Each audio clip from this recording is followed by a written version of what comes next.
Fertilization, where sperm meets egg, almost always happens inside the fallopian tube, not in the uterus.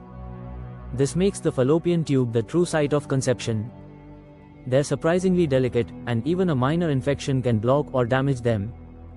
Pelvic inflammatory disease, PID, often caused by STIs, is a major culprit for tube damage.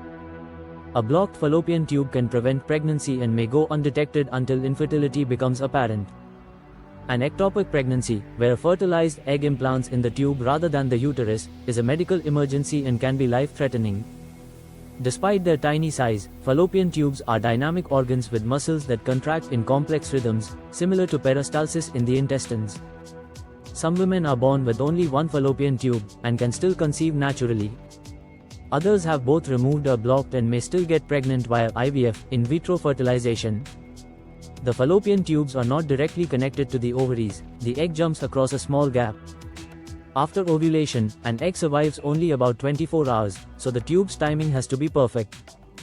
A healthy fallopian tube doesn't just transport the egg, it also nourishes it with special fluids. These tubes are lined with two types of cells, ciliated and secretory, both crucial for moving and feeding the egg. Fallopian tubes are named after Gabriele Falloppio, a 16th century Italian anatomist. A surgical procedure called tubal ligation, aka, getting your tubes tied, is a permanent method of birth control. However, reversal is sometimes possible, though not always successful. Tubal blockages can sometimes be cleared using a technique called tubal cannulation.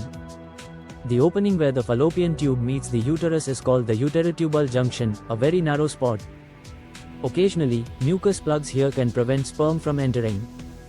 Some birth control pills reduce the activity of the fallopian tubes as a secondary method of preventing pregnancy. Under the microscope, the fallopian tubes look beautifully folded and maze-like, ideal for guiding and nurturing an egg.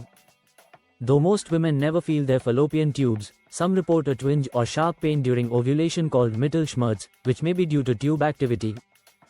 Fallopian tube cancer is extremely rare but often misdiagnosed as ovarian cancer. Scientists are now exploring whether many ovarian cancers might actually originate in the fallopian tubes. In animals, fallopian tubes have evolved in wild ways. Some species have spiraled or branched tubes. Fallopian tubes are surprisingly understudied despite being essential to natural conception. And finally, in the marvel of human biology, these tiny, delicate tubes are where new life first begins.